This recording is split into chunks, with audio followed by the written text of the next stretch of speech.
The air fryer might be one of the most popular kitchen gadgets of the year. I'm still trying to decide if I'm a big fan or not. It takes up a lot of counter space. And at the end of the day, it's just a glorified miniature convection oven. As my friend Karen says, it's just the easy bake oven for grown-ups. You can get that fried taste. It's not quite as good, but still it satisfies the craving with a fraction of the fat. If you've been a little intimidated and haven't pulled it out of the box yet, I'm going to show you it's really not that hard to use. There's 3 key points to remember. First, you need to preheat it. There's no preheat button. You just need to add a little more time onto whatever you're cooking. So you're going to turn the dial to get it going.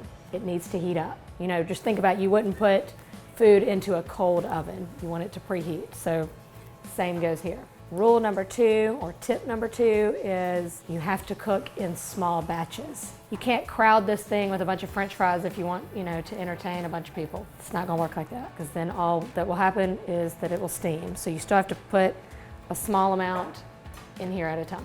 The 3rd key tip is to crank it up. You're rarely going to roast at a low temperature, so you're not gonna air fry at a low temperature. I have yet to find a purpose for using the 180 degree or 200 degree setting. I crank it up for almost everything. Maybe if you're like dehydrating fruit, leather, but who does that? Let's take a look at the insides.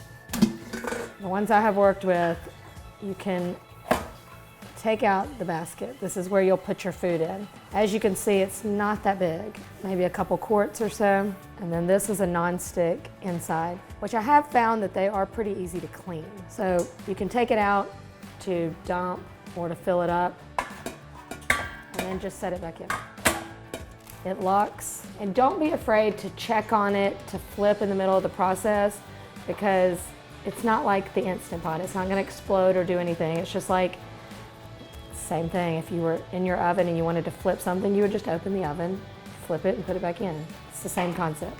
It's really good for foods that you would want to roast, like getting that crispy texture on potatoes or other vegetables. I'm gonna make some sweet potato fries today.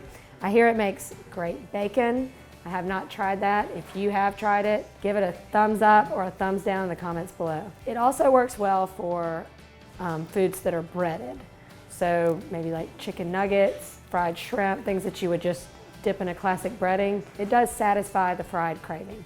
Still missing that little fatty goodness, but you know what I'm saying. You know, you can still have your fried shrimp and eat it too. But let me tell you, it does not work with battered foods. If you laid batter in an oven, it too would turn into a gloppy mess. So it would do the same thing in here. Remember, it's really just a miniature convection oven. So I'm gonna start by just showing you quick and easy sweet potato fries. Remember my 3 tips. Number 1, crank it up. Well, I'm out of order, but you know what I mean. Crank up the temperature. I'm going to 400. Also preheat. These will probably take 10 to 15 minutes in here, so I'm gonna go ahead and set it for close to 20, just so it can have a few minutes of preheating time. And then I am going to toss these in a little bit of oil. It will just help them get crispy on the outside.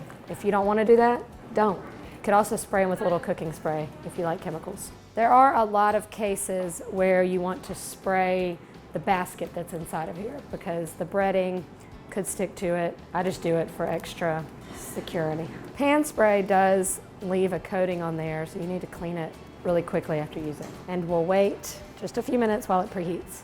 Okay, so when you turn it on, these lights are gonna come on. Right now, both lights are on. The green light on this model means that it's on, and the orange light means it's heating up. The heating up light will come on and off. So to me, you know when it's preheated, when that orange light kind of goes off. And you know it's reached the temperature, but it'll probably come back on during the process. I'm going to not spray the basket this time. I'm gonna avoid the chemicals. The inside is made with a little bit of a non-stick coating, so I've got faith in these little babies that they're not gonna stick. And they're still gonna be crispy.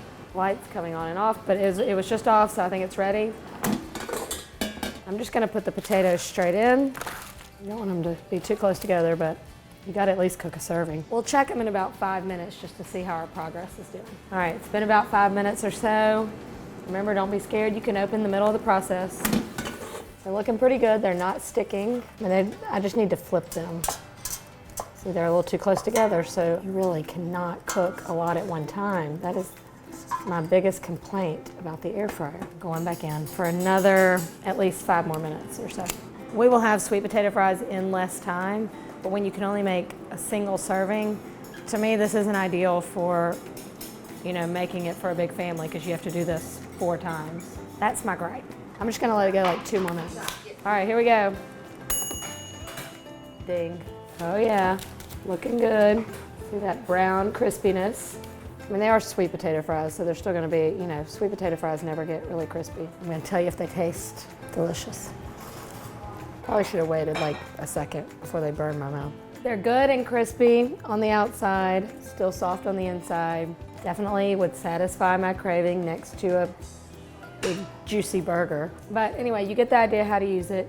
Preheat it, crank the heat up, and cook it in small batches. I would love to know some more recipes or fun things you can do in the air fryer. If you've got any great ideas, please leave them in the comments below. If you want me to try out any more kitchen gadgets for you, or if you want to see more videos like these, don't forget to like, comment, subscribe, click the bell for those notifications, and share this video. Happy air frying.